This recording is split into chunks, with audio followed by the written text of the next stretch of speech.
কাহার বানয় দাদুরা বাজাও, উল্টো পাল্টা মারছো চাটি। শশীকান্ত তুমি দেখছি আসরটাকে করবে মাটি। আহার বানয় দাদুরা বাজাও। এ তুফান, আসরটাকে তো তুমিই করছো মাটি। এটা তো গানের অনুষ্ঠান নয়।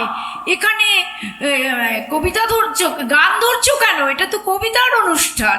দিদি, এই গানের সাথে আমাদের এই অনুষ্ঠানের কিন্তু মিল আছে।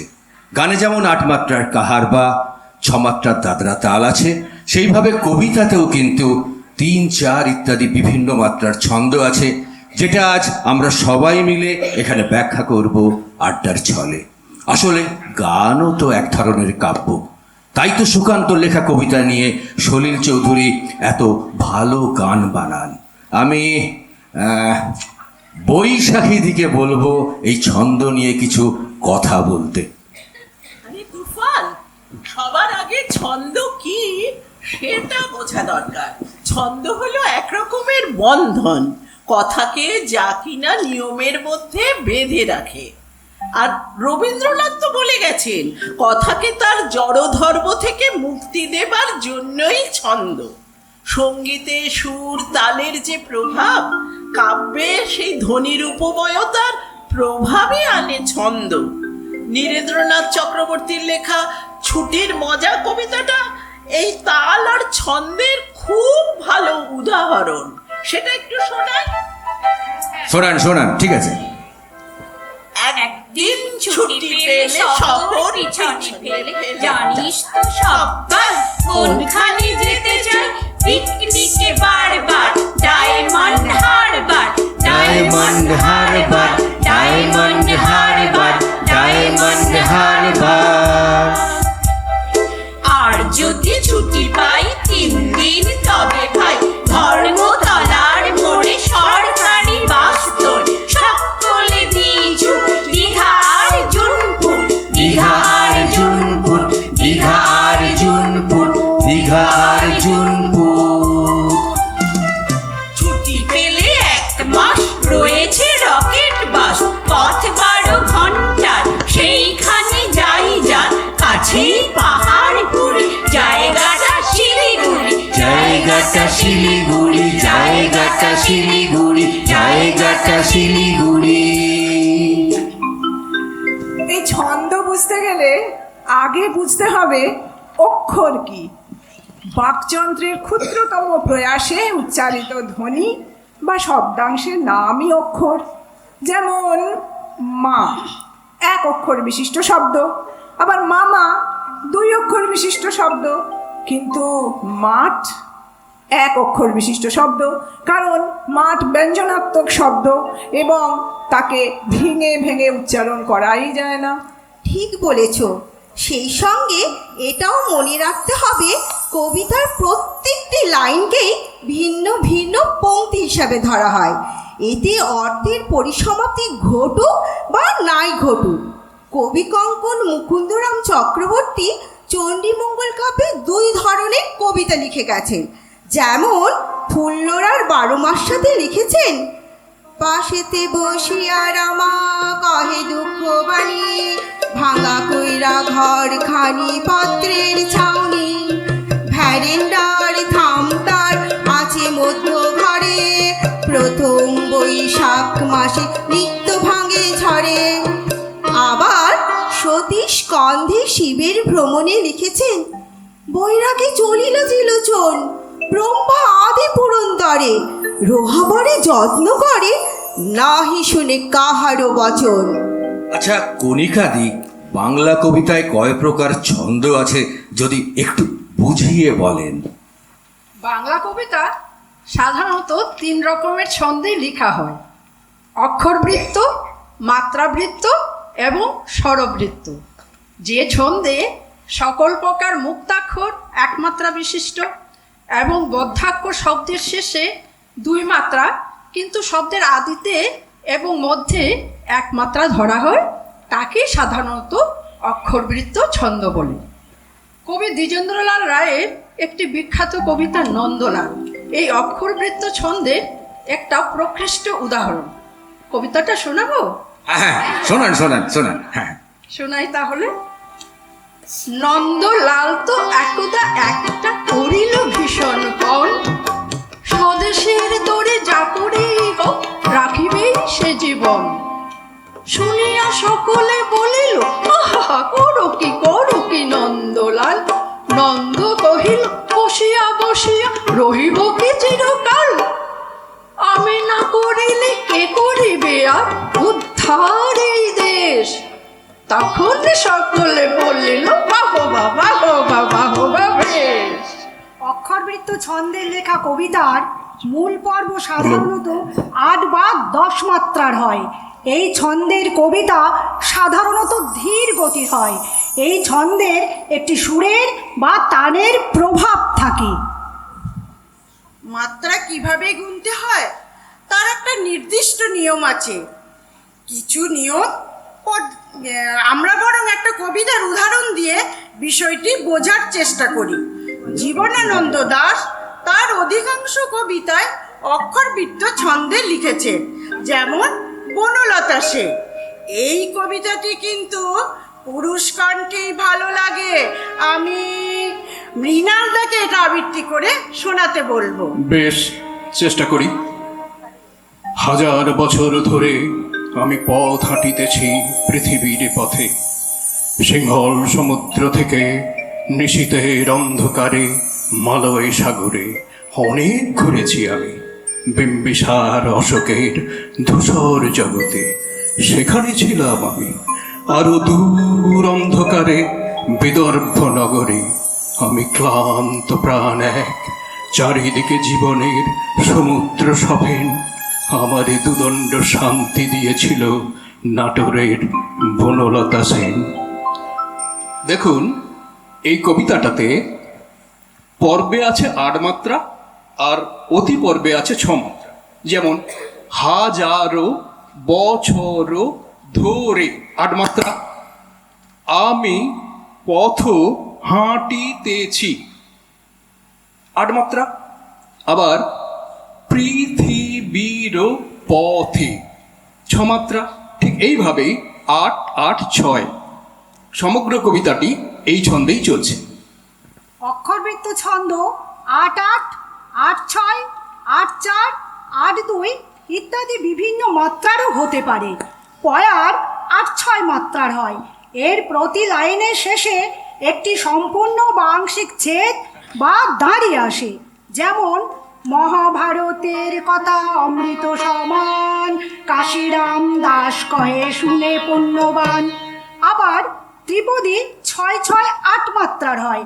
যেমন জ্ঞানদাসের লেখা, সুখেরও লাগিয়া এঘর বাঁধিন অনলে পুরিয়া গেল, অমিয়া সাগরে স্নান করিতে সকলে গরল ভেল, পিয়াস লাগিয়া জলদোষে বনু বজর পড়িয়া গেল, কহে চণ্ডীদাস শ্যামেরও পীড়িতি মরমে বহল সেল।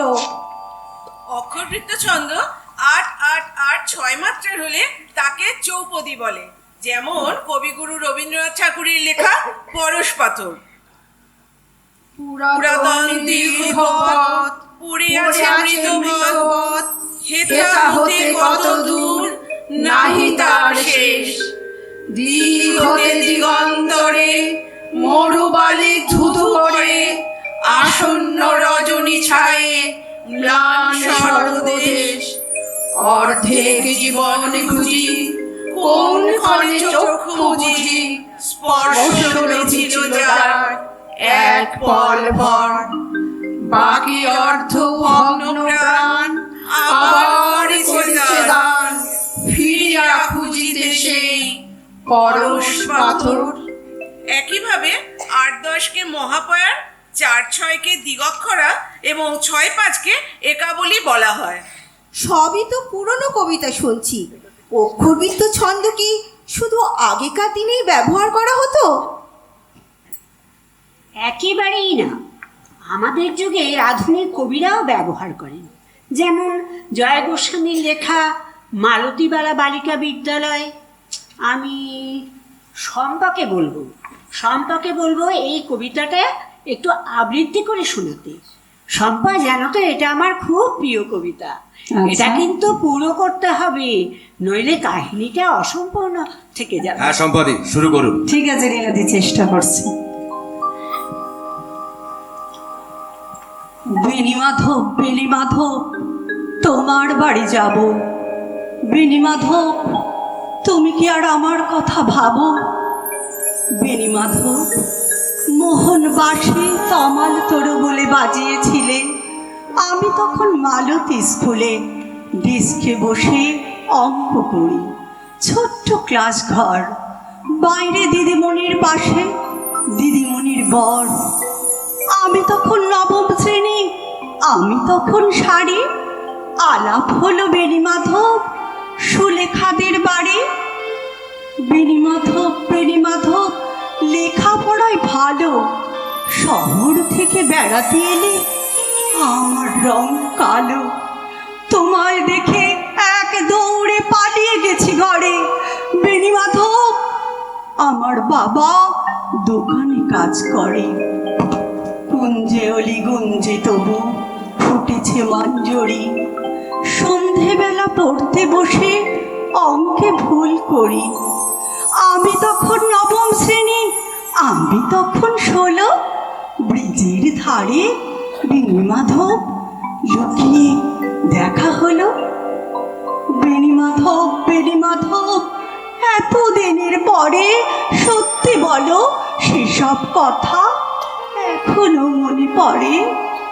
সেসব কথা বলেছ তুমি তোমার প্রেমিকাকে?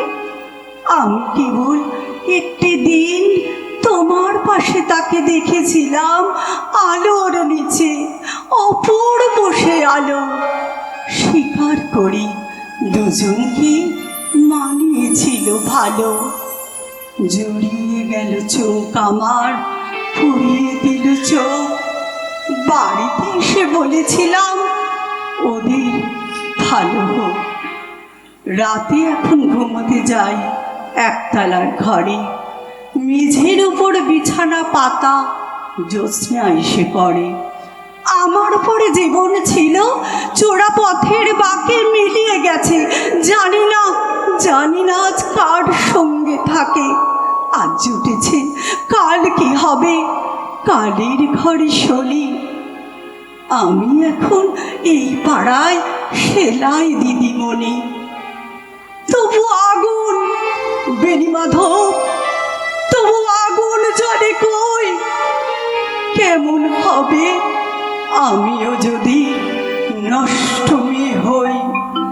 কেমন হবে আমিও যদি নষ্ট মেয়ে হই?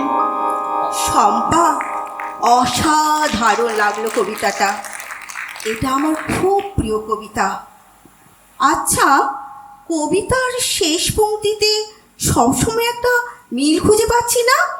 এটা কি অক্ষরবৃত্ত ছন্দের নিয়ম? না সুতপা, একেবারেই না। মাইকেল মধুসূদন দত্ত পয়ারের দাঁড়ির নিয়ম এবং অন্তমিলের নিয়ম বাদ দিয়ে ইংরেজি ব্ল্যাঙ্ক ভার্সের অনুপ্রেরণায় এক নতুন ছন্দের প্রবর্তন করলেন। মিল নেই বলে এই ছন্দের নাম হলো অমিত্রাক্ষর ছন্দ। এই ছন্দে সাধারণত প্রতিটি চরণে 14টি করে মাত্রা থাকে, 8, 6। এই ছন্দ বাংলা কবিতায় এক নতুন যুগের সূচনা করল এবং সেই দিক থেকে দেখলে মধুসূদন দত্তকে আধুনিক বাংলা কবিতার পথিকৃৎ বলা যায়। বাঙালি মানুষে এটি অমর হয়ে আছে তার লেখা মেঘনাদ বধ কাব্যে। কিন্তু এই কবিতা আবৃত্তি করতে হলে তো ব্যারিটোন ভয়েস লাগবে। হ্যাঁ হ্যাঁ, ইলাদি ঠিক বলেছেন। ব্যারিটোন ভয়েস না?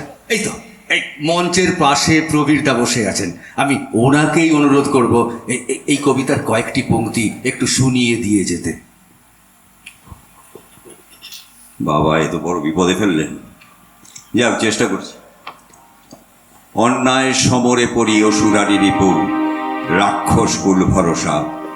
পুরুষ বচনে কহিলা লক্ষণ সুরে, বীর কুলগ্লারি সুমিত্রা নন্দন তুই শতধিক তোরে।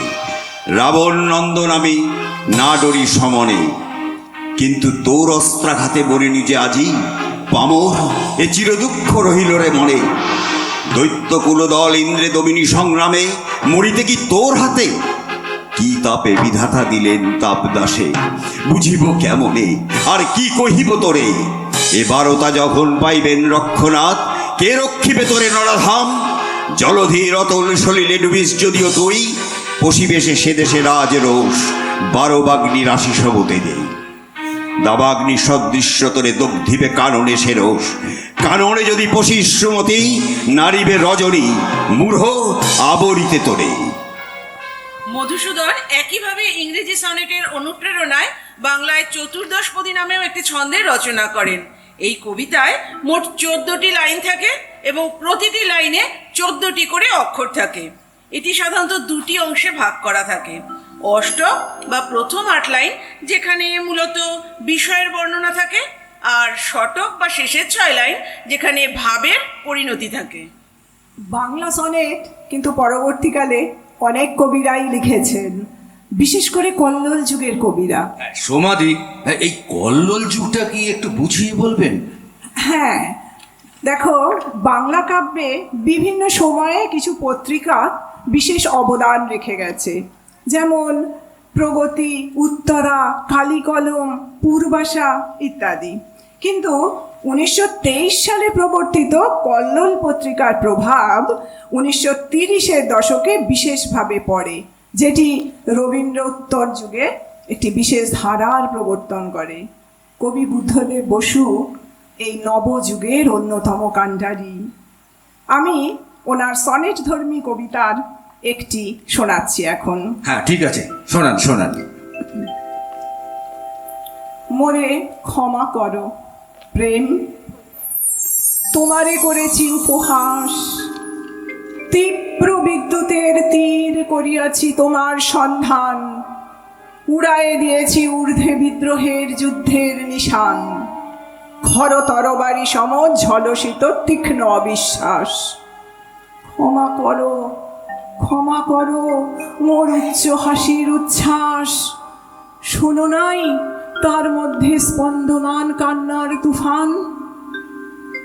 তুমি তো জানিতে প্রেম বিদ্রুপ তোমারই স্তব গান, তোমারই বিরহ ক্ষোভ, বিদ্রোহের উন্মত্ত উল্লাস, আমার সমস্ত প্রাণের হৃদয়ের রক্তের সঞ্চারে আজ তুমি এলে প্রেম, বজ্রস্বরে বিদ্যুৎ বার্তায়, ঝড়ের আগ্রহে এলে বন্যা বেগে, অস্থির বার্তায়। হৃত অস্ত্র, ভগ্ন ধ্বজা, পরাজিত শত্রু তব দ্বারে আশ্রয় মাগেছে আজ, দয়া করে তুলে নাও তারে, তোমার অমৃত স্পর্শ দাও তার অসুস্থ আত্মায়। এই অক্ষরবৃত্ত ছন্দ তো বুঝলাম। আচ্ছা সুলেখাদি, এবার যদি মাত্রাবৃত্ত ছন্দটি আমাদের সবাইকে একটু বুঝিয়ে দেন। মাত্রাবৃত্ত বাংলার প্রাচীনতম ছন্দ। এই ছন্দের পর্ব 4, 5, 6 বা 7 মাত্রা হয়। অক্ষরের শেষে স্বরধ্বনি থাকলে 1 মাত্রা গুনতে হয়, আর অক্ষরের শেষে ব্যঞ্জন ধ্বনি থাকলে 2 মাত্রা গুনতে হয়। অক্ষরের শেষে অন্তস্থা থাকলেও 2 মাত্রা হয়। এতে আবৃত্তির গতি স্বরবৃত্ত ছন্দের চেয়ে ধীর, কিন্তু অক্ষর বৃত্তের চেয়ে দ্রুত হয়। আচ্ছা, কবি শক্তি চট্টোপাধ্যায়ের লেখা কবিতা অবনী বাড়িয়াছ এই ছন্দের উপরেই তো লেখা। একদম ঠিক বলেছো, একদম। কিন্তু যদিও কবিতাটি পুরুষ কণ্ঠেই বেশি জনপ্রিয়, তবে সকলের অনুমতি থাকলে আমি একটু শোনাতে চাই। ঠিক আছে, শোনাও শোনাও, সবাই শুনবো। অবনী বাড়িয়াছ, অবনী বাড়িয়াছ, দুয়ার এঁটে ঘুমিয়ে আছে পাড়া, কেবল শুনি রাতের করা নাড়া। অবনী বাড়িয়াছ, বৃষ্টি পড়ে এখানে 12 মাস, এখানে মেঘ গাভীর মতো চড়ে, পরাণ মুখ সবুজ নালি ঘাস দুয়ার চেপে ধরে। অবনী বাড়িয়াছ, আধিক লীন হৃদয়ে দূরগামী, ব্যথার মাঝে ঘুমিয়ে পড়ি আমি। সহসা শুনি রাতের করানাড়া, অবনী বাড়ি আছো? বাহ বাহ বাহ, খুব ভালো। আচ্ছা, এখানে একটা জিনিস খেয়াল করেছেন? শক্তি চট্টোপাধ্যায় এখানে অর্ধেক না লিখে আধিক লিখেছেন, যেমনটা কিনা রবীন্দ্রনাথ করতেন। কবিতার ভাব ঠিক রাখার জন্য দুর্বোধ্য শব্দ কিন্তু এখানে ব্যবহার করেননি। কিন্তু তাহলে পরামুখ শব্দটি কেন লিখলেন? আরে একটা না বলার ঝোঁক যাতে না হয় সেটা করতেই করেছে, যাতে এটা ছড়ার মতো পাঠ করা না হয়। আচ্ছা, উনি তো ছিলেন আধুনিক কবি, তাহলে এটা কি মুক্ত ছন্দে লেখা? হ্যাঁ, অনেকেই সে কথা বলেন। আসলে মুক্ত ছন্দ বলতে এমন এক ছন্দকে বোঝায় যাতে অক্ষর বা পদের সংখ্যা, মাত্রা বা পর্বের নির্দিষ্ট কোনো নিয়ম থাকে না, আর কবিতার ভাব মূল অর্থ অনুযায়ী ছন্দের রূপও পরিবর্তিত হয়। এখানে গদ্যের মতো স্বাভাবিক উচ্চারণ ও ধ্বনির উপরেই গুরুত্ব দেওয়া হয়, তাই গদ্য কবিতা নামেও এই ছন্দের কিন্তু পরিচিতি আছে। আচ্ছা আচ্ছা, এই ছন্দ তো নতুন মনে হচ্ছে। এই ছন্দ কে প্রথম সৃষ্টি করেছিলেন? তাহলে কিন্তু গল্প গিয়ে আবার কবিগুরুর কাছে পৌঁছবে। রবীন্দ্রনাথ ঠাকুর তার গানে ও কবিতায় এই মুক্ত ছন্দের প্রবর্তন ও বিস্তার ঘটান, পুনশ্চ কাব্যগ্রন্থের প্রথম পরিচয় করান। দেখবে এই ছন্দের উপরে যেসব গান হয়েছে সেগুলো বৈতালিক, কোনো তাল ছাড়াই গাওয়া হয়। পরবর্তীকালে জীবনানন্দ দাশ, বুদ্ধদেব বসু, বিষ্ণুদেব এবং অন্যান্য আধুনিক কবিরা এই ছন্দকে নিয়ে অনেক পরীক্ষা নিরীক্ষা করেন। এই প্রসঙ্গে সুনীল গঙ্গোপাধ্যায়ের নাম কিন্তু করতেই হবে। বাংলা আধুনিক কবিতায় ওনার অবদান কিন্তু বিশাল। ওনার লেখা হঠাৎ নীরার জন্য কবিতাটিও এই মুক্ত ছন্দে লেখা। আমি তুফানকেই বলবো এই কবিতাটির প্রথম ও শেষ পংক্তি দুটি শোনাতে সবাইকে। ঠিক আছে, শোনাই তাহলে। বাস স্টপে দেখা হলো 3 মিনিট, অথচ তোমায় কাল স্বপ্নে বহুক্ষণ দেখেছি ছুরির মতো বিঁধে থাকতে সিন্ধু পারে দিক চিহ্নহীন 52 তীর্থের মতো এক শরীর। হাওয়ার ভিতরে তোমাকে দেখছি কাল স্বপ্নে, নীরা ওষুধি স্বপ্নের নীল দুঃসময়। বাঁশের জানালার পাশে তোমার সহাস্য মুখ। আজ যাই, বাড়িতে আসবেন? রৌদ্রের চিৎকারে সব শব্দ ডুবে গেল। একটু দাঁড়াও, কিংবা চলো লাইব্রেরির মাঠে। বুকের ভিতরে কেউ এই কথা বলেছিল। আমি মনে পড়া চোখে সহসা হাত ঘড়ি দেখে লাফিয়ে উঠেছি। রাস্তা, বাস, ট্রাম, রিক্সা, লোকজন পার হয়ে ডিগবাজির মতো যেন ওরাং উঠান। 4 হাতে পায়ে ছুটে পৌঁছে গেছি অফিসের লিফটের দরজায়। বাস স্টপে 3 মিনিট, অথচ তোমায় কাল স্বপ্নে বহুক্ষণ। আরব কবির কথাও আমাদের বলতেই হবে। এবছর তার জন্ম শতবর্ষ। কিশোর কবি সুকান্ত ভট্টাচার্য। মাত্র 20 বছর বয়সে উনি মারা গেলেও ওনার অনেক কবিতা, বিশেষ করে মুক্ত ছন্দে লেখা হে মহাজীবন কবিতাটির শেষ 2টি লাইন তো অমর হয়ে গেছে। কৃষ্ণা, একটু শোনাও না কবিতাটা। চেষ্টা করছি আমি। হে মহাজীবন, আরে কাব্য নয়, এবার কঠিন কঠোর গদ্যে আনো। পদলালিত্য ঝংকার মুছে যাক, গদ্যের করা হাতুড়িকে আঝানো। প্রয়োজন নেই কবিতার স্নিগ্ধতা। কবিতা তোমায় দিলাম আজকে ছুটি। ক্ষুধার রাজ্যে পৃথিবী গদ্যময়, পূর্ণিমা চাঁদ যেন ঝলসানো রুটি। আচ্ছা, অক্ষরবৃত্ত, মাত্রাবৃত্ত, মুক্ত ছন্দ হলো, বাকি রইল স্বরবৃত্ত ছন্দ। আমি সম্পাদিকেই বলবো এটাও আমাদের বুঝিয়ে দিতে। হ্যাঁ তুফানদা, স্বরবৃত্ত হচ্ছে দ্রুতলয়ের ছন্দ, তাই প্রধানত ছড়া এবং গান লিখতেই এই ছন্দ বেশি ব্যবহৃত হয়। আর এই স্বরবৃত্ত ছন্দে লেখা কবিতাগুলি সবসময় দেখবেন ওই 4 মাত্রা চালে চলতে পছন্দ করে। তাই এই ছন্দের প্রয়োজনে 5 মাত্রাকে সংবৃত্ত উচ্চারণে 4 মাত্রার মতো আবৃত্তি করা যায়। আবার কোথাও 1 মাত্রা কম থাকলে বিবৃত উচ্চারণ করে ওই এক মাত্রাকে দু মাত্রার মতো টেনে নেওয়া যায়। স্বরবৃত্ত ছন্দে শ্রেষ্ঠ উদাহরণ কিন্তু আমরা ছোটদের জন্য লেখা কবিতাতেই পাই। যেমন খোকা ঘুমলো পাড়া জুড়লো ভরে গিয়েলো দেশে, বুলবুলিতে ধান খেয়েছে খাজনা দেব কিসে। বা নজরুল ইসলামের লিচু চোর, বাবুদের তাল পুকুরে বাবুদের ডাল কুকুরে, সে বাস করলে তারা বলি থাম একটু দাঁড়া, পুকুরে ওই কাছে না লিচুর এক গাছ আছে না, কোথা না আসতে গিয়ে এক বড় কাস্তে নিয়ে গাছে গোজেই চড়েছি, ছোট এক ডাল ধরেছি, ও বাবা বরাত করে পড়েছি সরাদ জোরে, পড়বি পর মালির ঘাড়ে, সে ছিল গাছের আড়ে, বেটা ভাই বড় নচ্চার, দুমাদুম গোটা দুচ্চার, দিলে খুব কিলো ঘুষি, একদম জোরসে টুসি, আমিও বাগিয়ে কাপড়, দেহাওয়া জাগিয়ে কাপড়, লাফিয়ে ডিঙ্গনো দেয়াল, দেখি এক ভিতরে শেয়াল, সে কি ভাই যায় রে ভুলা, মালির ওই পিটুনি গুলা, কি বলিস ফের অপ্তা, তৌবা নাক খপ্তা, তৌবা নাক খপ্তা, তৌবা নাক খপ্তা। সুকুমার রায় লেখা অনেক কবিতায় এই ছন্দে লেখা, যেমন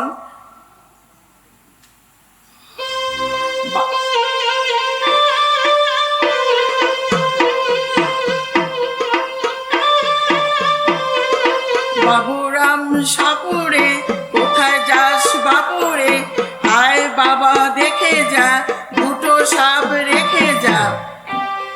বাহ, দারুণ বললে। এটা আমি ছোটবেলায় খুব করেছি, কিন্তু তুমি পুরোটা করলে না কেন দিদি? এইসব বাচ্চাদের কবিতা, বাচ্চাদের ছড়া কি আমাদের মুখে মানায়? তার চেয়ে বরং এসো আমরা সুকুমার রায়ের লেখা ছায়াবাজি কবিতাটি পাঠ করি।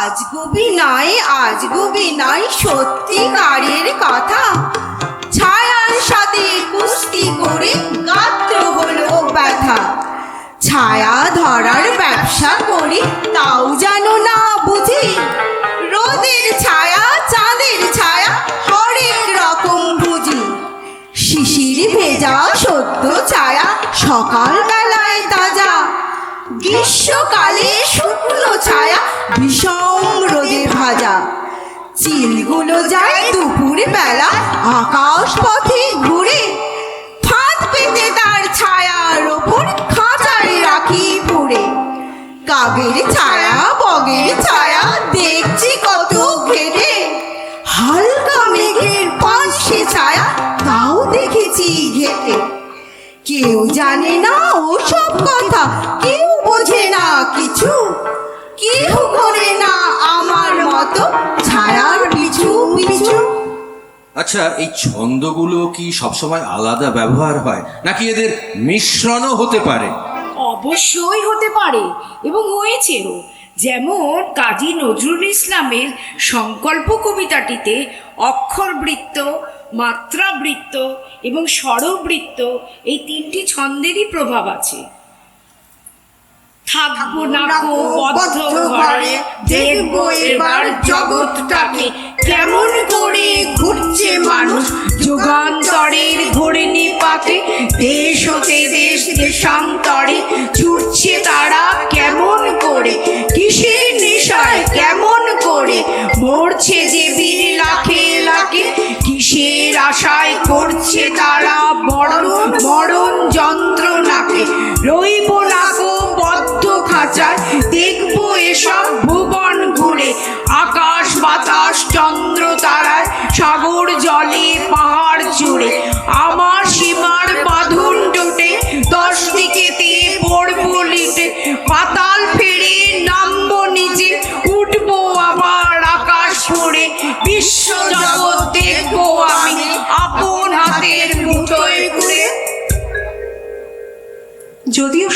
ছড়ার মতো লাগে, তবে কবি শঙ্খ ঘোষের লেখা কবিতা মেয়েদের পাড়ায় পাড়ায় শুনলে আমাদের গায়ে কাঁটা দেয়। তারপর 8 মাসের মেয়েটিকে ভাসিয়ে দিয়ে যুবতী বধূটিও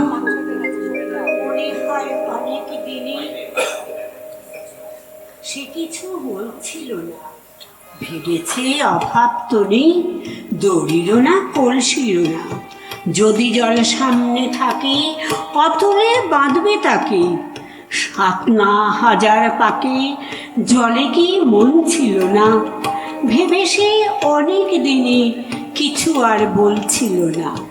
আমি কি মানুষ নিয়ে কেবলই পুতুল খেলি, বলে সে আইরে পুতুল জলে আজ তোকেই ফেলি। আহারে নতুন চোখে একদিন কোন লোকে দেখে তুই কিসের ঝোঁকে জড়াবি বিয়ের চেলি, তার চেয়ে আয় মামনি আগে আজ তোকেই ফেলি। তারপর বিসর্জনের জোড়া ঢাক পাড়ায় পাড়ায় এরকম ঘটেই থাকে, ভেবে লোক কষ্ট তারা। কিছুদিন স্থির থাকে জল, ছবিও দেয় অবিকল, কবে ফের মত্ত মাদল সে জলের গ্রাসকে নাড়ায়।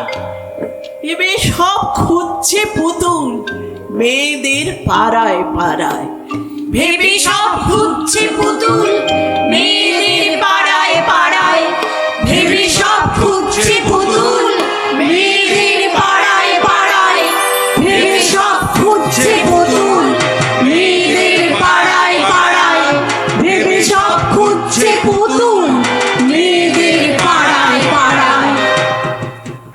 আমাদের অনুষ্ঠান প্রায় শেষের দিকে। আমরা ছন্দের সাথে সাথে অনেক বিখ্যাত কবিদের কবিতাও শুনলাম, তবে সবার কথা তো শোনা সম্ভব নয়। সুধীন্দ্রনাথ দত্ত, জসিম উদ্দিন ইত্যাদি অনেকেই তো বাকি রয়ে গেলেন। হ্যাঁ তুফান, এটা তো কবিতার ছন্দ পরিচয় অনুষ্ঠান। সেখানে আমরা ছন্দের জাদুকর সত্যেন্দ্রনাথ দত্তকে স্মরণ না করে তো শেষ করতে পারি না। আমি সুলেখাকে বলবো ওনার কোনো একটি কবিতা শোনাতে। আমি সত্যেন্দ্রনাথ দত্তের লেখা উত্তম ও অধম কবিতাটি শোনাই তাহলে, যেটি উনি ফার্সি কবি শেখ সাদির গুলিস্তা থেকে অনুপ্রাণিত হয়ে লিখেছিলেন। এখানে কুকুরকে অধম এবং পথিককে উত্তম হিসেবে দেখিয়ে একটি নৈতিক শিক্ষা দিয়েছে। এটি বাংলা কবিতায় বিদেশি প্রভাবের একটি অন্যতম উদাহরণ। কুকুর আসিয়া এমন কামড় দিল পথিকের পায়ে, কামড়ের চোটে 20 দাঁত ফুটে 20 লেগে গেল তাই। ঘরে ফিরে এসে রাত্রে বেচারা ভীষণ ব্যথায় জাগে, মেয়েটি তারই সাথে হয় জাগে শিওরের আগে। বাপের এসে বলে ভৎসনা চলে কপালে রাখিয়া হাত, তুমি কেন বাবা ছেড়ে দিলে তারে, তোমার কি নাই দাঁত? কষ্টে হাসিয়া আত্ম কহিল, তুই রে হাসালি মোরে, দাঁত আছে বলে কুকুরের পায়ে দংশি কেমন করে। কুকুরের কাজ কুকুর করেছে, কামড় দিয়েছে পায়, তা বলে কুকুরে কামড়ানো কিরে মানুষের শোভা পায়। বাংলা কবিতার ছন্দ একটি একাধারে গভীর এবং প্রশস্ত বিষয়। সীমিত সময়ে সবকিছু তো ব্যাখ্যা করা সম্ভব নয়, তবে আশা করব আমরা গল্পের ছলে কিছুটা হলেও ছন্দের প্রকারভেদ এবং তাদের গঠন নিয়ে কিছু আলোকপাত করতে পেরেছি। আপনারা যারা জানতেন না তাদের উৎসুক করে তুলতে পেরেছি। অনুষ্ঠান শুরু করেছিলাম 4 মাত্রার কাহার বা তাল দিয়ে। আসুন অনুষ্ঠানটি শেষও করি 4 মাত্রার স্বরবৃত্ত ছন্দে লেখা একটি কবিতা দিয়ে, অন্নদা শঙ্কর রায়ের লেখা খুকু ও খোকা।